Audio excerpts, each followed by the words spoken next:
여러분의 아침을 함께합니다. 94.5MHz YTN 뉴스 FM 신율의 출발 새아침.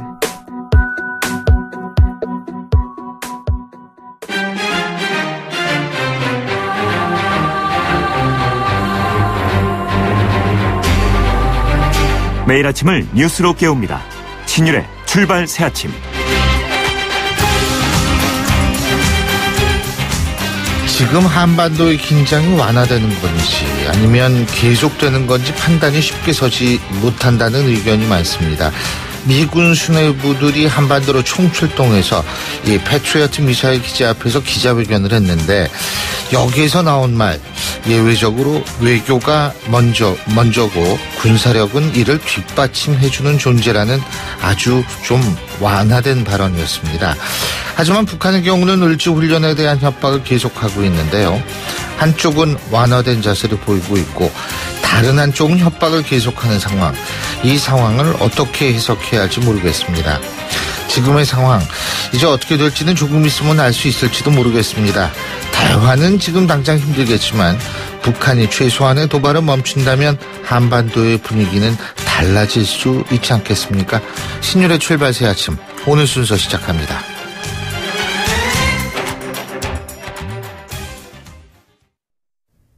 YTN 라디오 신율의 출발 새아침.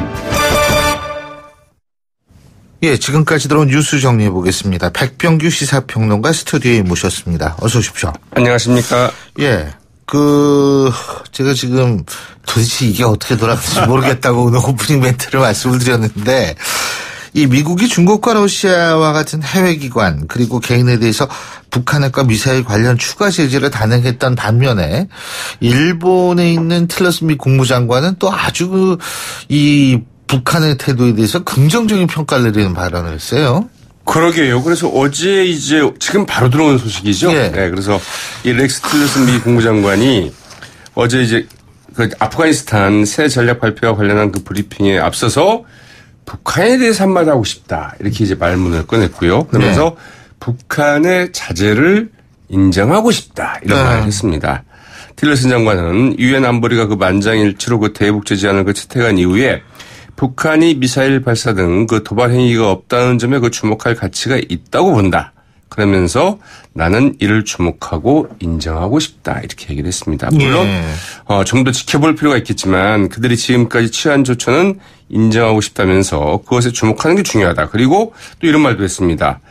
이게 우리가 고대온 신호가 아닌가 싶다. 즉 북한이 긴장 수위와 도발 행동을 그 억제할 준비가 돼 있는지와 가까운 장래에 그 대화의 길을 열어볼 수 있는지의 시작이기를 바란다. 이렇게 이야기를 해서 과연 이제 이게 어떻게 될까 싶은데요. 근데 제재는 제재대로 하고 있잖아요. 네, 시스템은 시스템대로 하고 있습니다. 네. 미 재무부가 그 독자 제재를 했죠. 올해 들어서 그 네 번째인데요. 이른바 그 세컨드리 그 제재가 구체화되고 있다는 점에서 주목이 되고 있죠. 네. 이 북한 핵과 그 미사일 문제와 관련한 그 제3자 제재 방식이 있을 수 있다는 점에서 주목이 되는데요.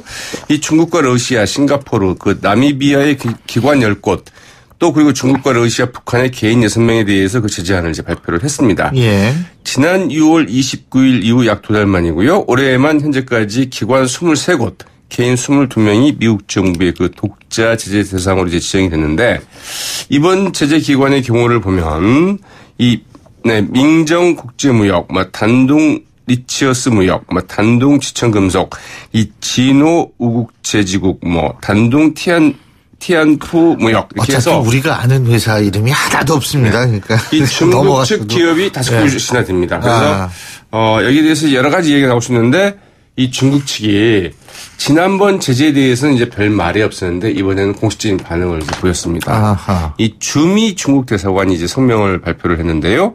미국이 즉각 실수를 그 정정할 것을 강력히 촉구한다. 그렇게 해야 양국 간 관련 문제들의 그 협력에 영향을 주지 않을 것이다. 이렇게 경고를 했는데요. 예. 초반에 그 중국이 이제 그 단둥에 금융기관 한 곳이 지지대상으로 지정이 있었죠. 예. 네. 자, 그리고 이 틸러슨 미 국무장관 얘기 잠깐 하셨는데, 그리고 제재 얘기도 우리가 했는데, 어제 그 미군의 최고 수뇌부들이 묘산 미군 기지 패트리어트 미사일 앞에서 기자회견을 가졌는데, 여기서 나오는 얘기도 틸러슨 장관 얘기하고 비슷한 얘기 아니겠어요? 그렇죠. 근데 아무튼 이제 대충 미군의 그 별 15개 정도가 보였더라고요. 글쎄요. 제가 세어보니까. 네. 양쪽 어깨가 합한 거 아니시죠? 아니요, 하나씩만. 한쪽 어깨씩만 한 겁니다. 네, 아시아 태평양 지역을 관할하고 있는 미군의 그 전략무기 공수, 그 공격과 수비를 맡고 있는 장성들이 한 곳에 모여서 기자회견을 가진 것 자체가 극히 이례적이죠. 이 빈센트 브룩스 그 주한 미군 사령관, 이게 육군 대장입니다. 해리 해리슨 미 태평양 사령관, 존 하이튼 전략사령관, 그리고 세뮤얼 그리브스 미사일 방어청장. 이 군사적인 옵션을 포함해서 모든 옵션을 준비하고 있다면서도 외교적 방안이 문제를 해결하는 데 중요하다. 이렇게 밝혔습니다. 이들은 이 강력한 그 외교수단은 그 강력한 군사력으로 뒷받침돼야 한다. 이러면서 그 군사적인 대응이 예비돼 있음을 이제 거듭 강조를 했는데요. 예. 그러면서도 그 외교적인 방법이 중요하다는 점을 이제 그 강조를 했습니다. 이들 그 미군 별들 기자회견을 끝내자마자 곧바로 송주의 그 사드 기지로 를 이제 방문하기도 했죠. 예, 그만큼 이제 이 사드 문제도 시급하다라는 것을 상징적으로 보여주는 메시지였다. 이런 평가도 있는데요. 네. 자, 계란 얘기 안 할 수 없죠, 오늘도. 평생 동안 매일 2개 정도의 살충제 계란을 먹어도 문제가 없다는 식품안전처 발표에 대해서, 왜 우리가 어제 얘기했죠. 환경보건학회에서는 네. 이 만성독성 영향을 간과했다 이렇게 발표를 했는데, 여기에 대해서 식약처가 다시 반박을 했다 그러네요. 네. 성인이 하루에 그 126개의 그 계란을, 이것도 이제 그 살충제 계란이죠. 예. 먹어도 괜찮다. 이제 유의하지 않다. 이렇게 이야기를 했는데요. 예. 여기에 대해서 그 환경보건학회 만성 독성 피해를 그 강조한 그 안이한 발표다. 이렇게 이제 지적하지 않았습니까? 이에 대해서 식약처는 어제 오후 그 보도자를 내고 이번 평가는 그 급성 위해도뿐만이 아니라 그 만성 위해도까지 모두 분석한 결과 건강에 그 위해를 미칠 가능성은 없는 것으로 확인됐다면서 그 재반박을 했습니다. 식약처는 이 만성 위해도는 평생 그 매일 먹는 경우를 그 평가하는 것이라면서 이번 평가에서는 그 계란뿐만 아니라 그 계란이 들어간 가공식품까지 포함한 국민의 그 계란 섭취량을 그 대입을 했고 그렇게 계산을 했다는 거죠. 여기에다 이제 국내에서 검출된 살충제 최대 용량, 그러니까 살충제가 가장 많이 들어간 것으로 포함된 것으로 밝혀진 계란을 기준으로 했다. 이렇게 이제 설명을 했습니다. 굉장히 그 보수적으로 평가를 했다는 거죠. 그러나 지금 대한의사협회, 사실 그 대한의사협회는 이 초기에 뭐 살충제 계란 먹어도 크게만 당장 문제는 없다. 이렇게 그렇죠. 발표를 했던 데죠. 여기가 이제 어제 그 연합뉴스의 그 취재에 대해서 이 식약처 발표대로 그 살충제 계란이 그 인체에 심각한 위해를 가할 정도로 그 독성을 가진 것은 아니지만 그렇다고 무조건 안심하고 섭취도 될 상황은 아니라는 이제 입장을 밝혔습니다. 이 장기적으로 그 살충제 계란을 그 섭취했을 때 발생할 수 있는 부작용에 대한 연구 조사가 전혀 안 돼 있는 상황에서 그렇게 얘기하는 것은 위험하다. 이렇게 얘기하는 거죠. 그러면은 대한의사협회하고 환경보건학회하고 비슷한 입장이고 식약청이 이제 좀 다른 입장이니까 2대1이라고 볼 수 있는데 식약처도 어제 이런 말은 했습니다. 그렇다고 해서 우리가 126개 먹어도 된다. 이렇다고 해서 그 살충제 계란을 먹으라는 이야기는 아니다. 뭐 이렇게 설명을 했다고 그러죠. 뭐가 뭔지 모르겠네요. 네. 예. 이거 좀 알 수 있게 해줘야 되는데 말이에요. 글쎄 말이죠. 예? 국민들이 판단할 수 있게 해줘야 되는데 이게 오늘 말씀 여기까지 듣겠습니다. 고맙습니다. 네, 고맙습니다. 예, 지금까지 백병규 시사평론가였습니다.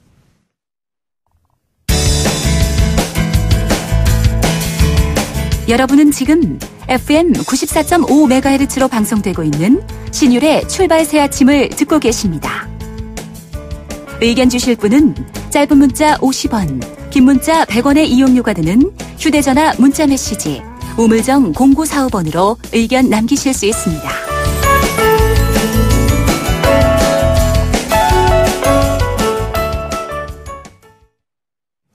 문재인 대통령이 취임과 동시에 첫 번째로 업무 지시를 내렸던 부분 바로 일자리위원회 설치였죠. 대통령이 직접 위원장을 맡고 청와대 여민관 대통령 집무실에 일자리 현황판까지 설치하면서 아주 각별한 관심을 드러냈는데요. 오늘로 일자리위원회가 출범한 지 딱 100일이 됐다고 합니다. 그동안 어떤 성과가 있었고 앞으로 어떤 계획이 있는지 대통령 직속 일자리위원회 부위원장이시죠. 이용섭 부위원장 전화 연결해서 입장 들어보겠습니다.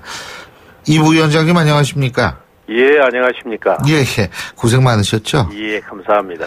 여기 지금 일자리위원회 위원장은 대통령이죠? 예. 그렇죠. 그리고 우리 이용섭 부위원장님이 이제 부위원장을 맡고 계신데, 예. 100일 됐는데 성과 꼽으신다면 뭘 꼽으시겠어요? 뭐 여러 가지 성과들이 나타나고 있습니다만 저한테 딱 하나를 꼽으라면 저는 국정 운영 체계를 일자리 중심으로 전면 개편하고 있다. 이걸 들고 싶습니다. 크게 세 가지인데요. 예. 이 일자리 정책을 효율적으로 추진하기 위해서 아시는 것처럼 대통령 직속의 일자리위원회하고 일자리 수석은 만들어졌지 않습니까? 예. 근데 이제 정부 각 부처와 17개 광역시도에 일자리 정책을 총괄할 전담 부서를 둘 것입니다. 예. 또 두 번째는 이 정부 지원 체계를 전면 개편해서 정부가 대규모 사업이나 주요 법률이나 정책을 만들 때는 반드시 고용 영향 평가를 받도록 했고요. 예. 그리고 정부가 세제랄지 금융이랄지 예산 각종 지원 수단을 많이 가지고 있지 않습니까? 이런 지원이 일자리를 많이 창출하는 분야와 기업에 집중되도록 했고, 예. 또 좋은 일자리를 많이 만든 기업인에 대해서는 고용탑을 수여하고 각종 혜택을 드리는 방안을 마련을 했고요. 마지막으로는 국정이 일자리 중심으로 운영되도록 정부기관이나 공공기관 그리고 지자체 평가에 있어서 이 좋은 일자리 창출을 핵심 지표로 추가했습니다. 이런 것들이 이제 기반이 돼서 앞으로 이제 성과가 많이 창출될 수 있을 것입니다. 예. 그렇군요. 지금 이제 제가 이거 이제 다 썼어요. 지금 말씀하신 거. 받아 적었거든요. 예. 뭐 광역시도에 전담부서 둔다고 말씀하셨는데, 예. 그죠? 이렇게 세 가지, 일단 하나하나는 제가 좀 이따 여쭤보고요. 전체적으로. 예. 어떻게, 그래서 이런 거 이렇게 많이 했는데, 실업률 나아졌습니까? 그래서, 물론 이제 일자리가 뭐 하루아침에 좋아지는 것은 아닙니다만, 거시 지표면도 보면 일부 성과가 있습니다. 예. 지금, 말씀을 해 주셨는데, 7월 달에 취업자 수가 전년 동월 대비 한 31만 명이 증가했어요. 예. 그리고 문재인 정부가 출범하기 직전인 금년 4월 대비로는 한 34만 명이 증가했고요. 예. 그리고 고용률도 보면 7월 달에 67.2%로 전년 동월 대비해서 한 0.5%포인트가 올랐고, 예. 금년 4월 대비로도 한 0.6%포인트가 올랐습니다. 물론 실업률은 전년 동월과 동일합니다. 그래서 이게 이제 점진적으로 기반이 구축됐기 때문에 좋아지리라고 생각을 하고요. 저는 국민들께서 체감하는 성과가 창출되려면 시간이 좀 더 필요하다. 왜냐하면 이제 막 시작했기 때문에 일자리 기반 마련하는데 우리가 중점을 두고 있기 때문입니다. 예. 물론 뭐 일자리가 한꺼번에 확 늘 수는 없겠죠. 그죠? 예. 그런데 이제 문제는 일자리의 질과 일자리에 관련된 그 안정성에 관한 문제도 중요한데, 예. 바로 비정규직 문제 아니겠어요? 예. 이 아예 비정규직을 정규직 채용으로 원칙을 하는 이 부분을 법으로 명시하겠다. 사실입니까? 그렇습니다. 지금 이제 기업들이 비정규직을 선호하는 이유는 크게 두 가지거든요. 예. 하나는 필요할 때 쉽게 해고할 수 있다. 예. 두 번째는 인건비를 줄일 수 있다. 이 두 가지이기 때문에 이게 남용되는 것을 막기 위해서 앞으로는 정규직으로 채용하는 것을 법제화하려고 합니다. 그렇다 하더라도 이제 비정규직이 채용이 불가피한 경우가 있거든요. 이것도 법령에서 구체적으로 명시를 해서 기업의 경쟁력이 저해되지 않도록 할 텐데요. 예를 들면 이런 경우입니다. 뭐 출산이나 육아휴직한 정규직을 대체해서 일시 근무하는 경우, 또 일감이 특정 계절에만 발생하는 기업의 경우, 뭐 60세 이상 고령자를 채용하는 경우, 예. 또 일과 가정을 양립하기 위해서 본인이 원해서 뭐 나는 오후 2시부터 4시까지만 시간제 근무. 일하겠다든지. 예. 예. 이런 또 하나는 고도의 전문적 직무이기 때문에 외부 의뢰를 받지 않을 수가 없는 경우, 이런 경우는 법에서 비정규직을 사용하도록 열거를 해주고 나머지는 이제 정규직 채용을 원칙으로 할 겁니다. 그래서 일부에서는 이제 부작용을 걱정을 하기 때문에 이거는 충분하게 업계와 협의를 하고 또 실태 조사를 거쳐서 그런 사유를 합리적으로 제시할 것입니다. 저도 이 비정규직 문제 이거 빨리 해결해야 된다고 생각하는 사람인데 예. 그런데 제가 궁금한 게요. 예. 지금 경제 상황과 기업들의 상황 예? 이런 것들을 고려해 봤을 때 그리고 이게 긍정적이다 부정적이다 전 부정적이라고는 하지만은 어쩔 수 없는 측면도 있다라는 그런 의견을 많이 들었는데 전 세계적으로 고용 시장의 유연화를 통한 이 비정규직화가 이게 사실 이 추세라고 표현하긴 뭐합니다만 약간 그런 방향으로 가고 있는 거는 어쩔 수 없는 사실 아닙니까? 옳은 지적입니다. 그래서 네. 우리도 해고를 쉽게 하거나 인건비를 줄인 목적으로 비정규직을 사용하는 것을 막자는 얘기지. 예. 이미 말씀드린 것처럼 업무 성격상 비정규직이 필요할 경우에는 당연히 허용을 해드린다는 점을 밝히고요. 또 하나는 지금 좋은 점을 지적해 주셨는데 이게 4차 산업혁명이 본격화 되면 노동시장은 정규직 중심에서 일감이나 프로젝트 중심의 프리랜서 형태로 바뀔 가능성이 높습니다. 예. 이게 이제 지금 시각에서 보면 비정규직인 거죠. 예. 그래서 이런 미래 노동시장 변화 추이까지 감안하면서 정부가 비정규직의 정규직 전환을 추진해 가는 것이지 무조건 다 정규직 하려 하는 것은 아니다 하는 점을 말씀을 드리겠습니다. 근데 또 한 가지는 이게 문제가 뭐냐면은 예를 들면 말이에요. 지금 이 비정규직을 정규직으로 만들어라. 지금 이제 이런 정부의 입장을 뭐 기업들이 어쨌든 쫓는 경우가 있지만 지금 아직도 말이에요. 예. 기간제 교사 그렇고요. 예. 예. 그리고 사실은 요새 대학교가요, 이 학생 수가 줄다 보니까 강의 교수라는 이름으로 교수님들을 모시는데 이 소위 말하는 정규직 교수하고 월급 차이도 나고요. 예? 의무 수업 시간 차이도 나거든요. 예? 그렇습니다. 근데 이런 부분은 어떻게 안 고쳐져요? 이건 아직까지도? 그래서 저희가 이제 방안을 강구하고 있죠. 이제 정규직 채용을 원칙으로 하지만 불가피하게 비정규직을 두는 경우가 있지 않습니까? 예. 이럴 때는 비정규직 차별 금지도 법제화해서 불합리한 차별을 해소하고 또 동일 노동 가치에 대해서는 동일 임금을 지급하는 원칙을 확립해 나가려고 합니다. 예. 이렇게 되면 기업들이 인건비 절감을 위해서 비정규직을 두려는 동기가 많이 줄어들 것입니다. 예. 아니 근데 제가 여쭤본 거 기간제 교사나 예. 우리 사실은 뭐 초빙 교수, 외래 교수 무슨 또 있죠? 개건 교수 이런 분들은 뭐 강의 안 하시는 분들도 많고 그냥 이름만 걸어둔 분들이 많기 때문에 예. 이런 분들은 이거는 뭐 당연히 예외가 될 수밖에 없는데 문제는 시간 강사라고 불렸던 분들 예? 그리고 지금 강의 교수라고 불렸던 분들 그리고 기간제 교사로 일하시는 분들의 정규직화를 지금 정부에서 고려하고 있습니까? 안 하고 있습니까? 지금 이제 문제가 되고 있는 초등학교의 기간제 교사는 초등학교, 중고등학교 다 있죠. 예, 초등학교, 중고등학교 수영 강사랄지 영어 강사랄지 이런 분들이 있지 않습니까? 이런 분들의 경우에는 이제 당초 4년 기간을 한도로 해서 채용하신 분들이에요. 근데 이제 중요한 것은 이겁니다. 우리가 이제 그 업무가 상시 지속적으로 있는 경우에는 정규직으로 채용하라는 얘기거든요. 그렇지 않고 일이 간헐적으로 있거나 처음부터 그 일은 이제 기간이 정해져 있을 경우에는 비정규직이 불가피한데 지금 문제가 되고 있는 이 기간제 교사들의 경우에는 교육부에서 그런 점을 감안해가지고 지금 심도 있게 검토를 하고 있습니다. 현재로서는 정규직으로 이번 전환하는 방안이 지난번에 발표했던 안에 포함은 안 돼 있습니다. 그렇죠. 이게 근데 예를 들면 기간제 선생님들 같은 경우에는 담임까지 맞는 경우도 많아요. 예. 지금 현재요.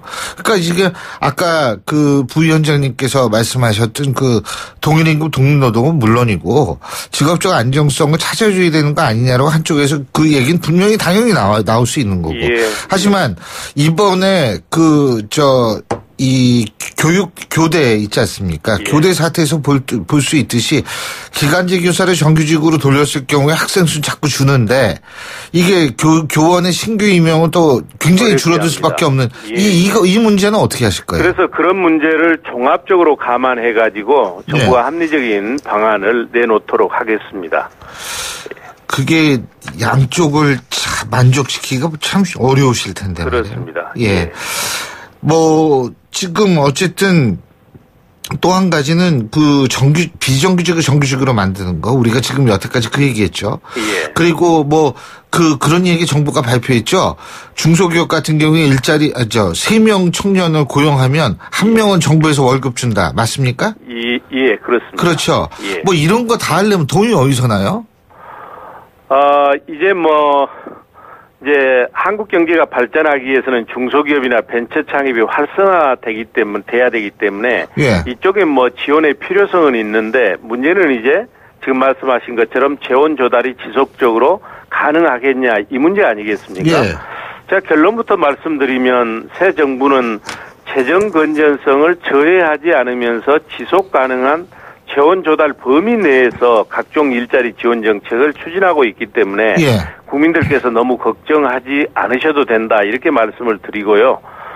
실은 이제 우리 대통령께서 후보 시절에 여러 가지 공약을 해 주셨어요. 지금 예. 말씀하신 걸 포함해서 그 공약을 이행하려면 소요 재원이 한 178조 정도 됩니다. 큰 금액이죠. 물론 그 당시 대통령 나오셨던 분들 중에서는 가장 적은 금액이지만 이미 이제 이 178조를 어떻게 조달할 것이냐 하는 구체적인 방안까지 이미 저희가 발표를 했거든요.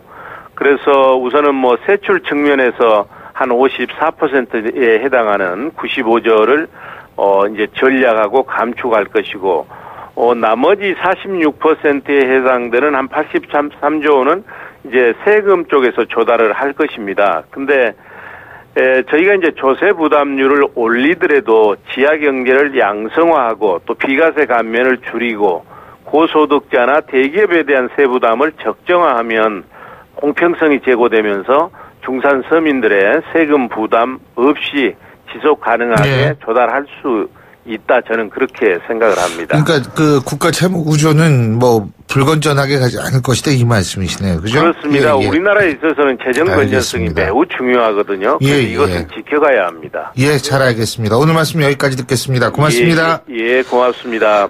예, 지금까지 대통령직 속1자리위원회 이용섭 부위원장이었고요. 신율의 출발새 아침 1부 순서 여기서 줄입니다. 잠시 뒤 2부에서 뵙겠습니다. 소통의 아침을 여는 공정한 목소리 신율의 출발 새 아침.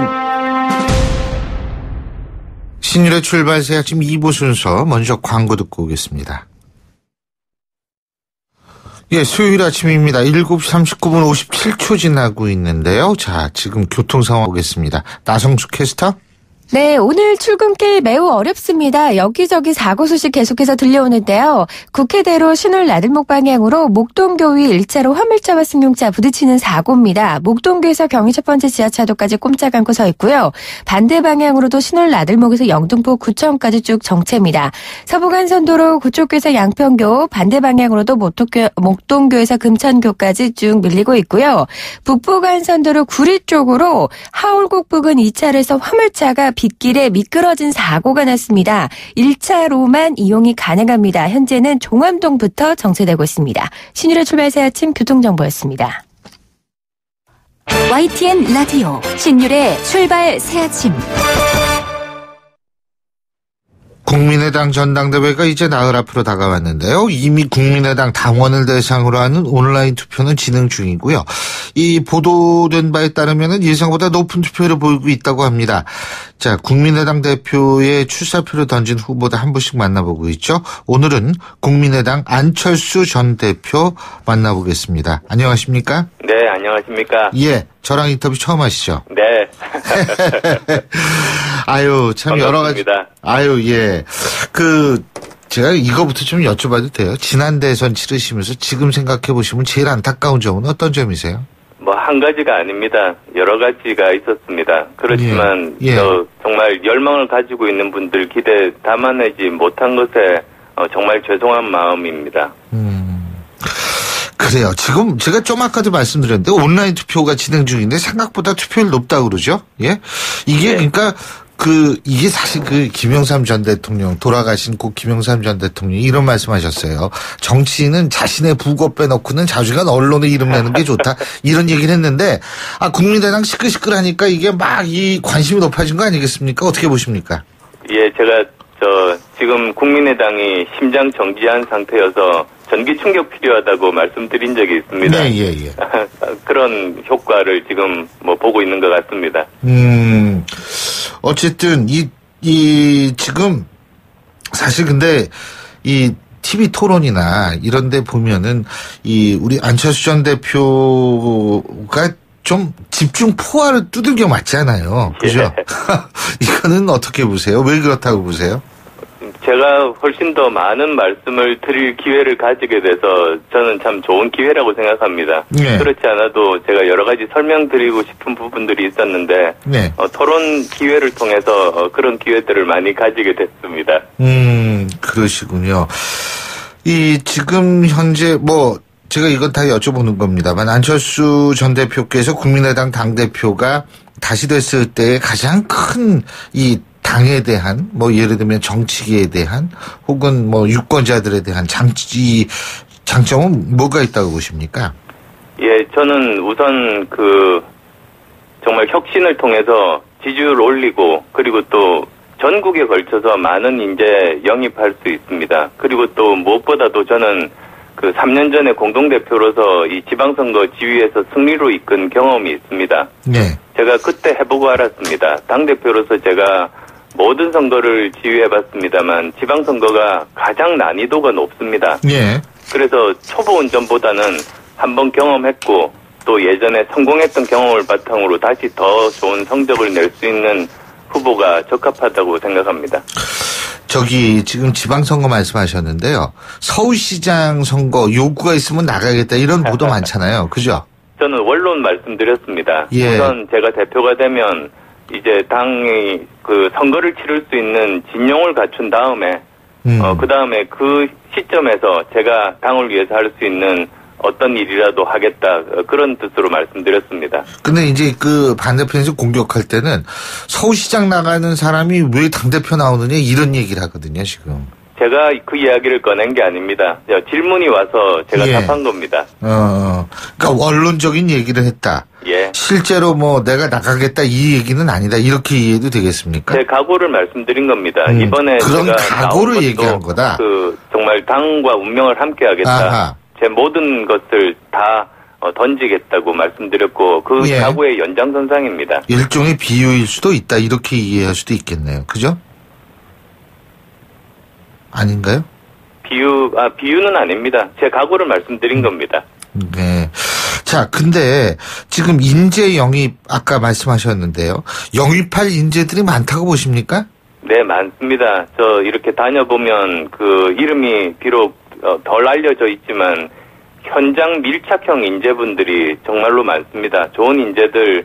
그런데 이제 문제는 지금 당의 지지율이 낮다 보니까 선뜻 이렇게 힘을 합치려는 결심을 잘 못하십니다. 그런 분들 제가 직접 찾아뵙고 상고 처리하려고 합니다. 특히 이제 국민의당은 이제 호남 지역에 공을 많이 들이고 있지 않습니까? 그죠? 호남 지역에서 새로운 인물, 새로운 바람을 불어넣을 것이다. 이런 말씀을 하신 적이 있는데 이것도 가능하리라고 보십니까? 예, 저는 그렇게 봅니다. 지난 3년 전에 제가 지방선거 지휘했다고 말씀을 드렸었는데요. 예. 해보고 나서 이제 여러 가지 교훈들을 얻었습니다.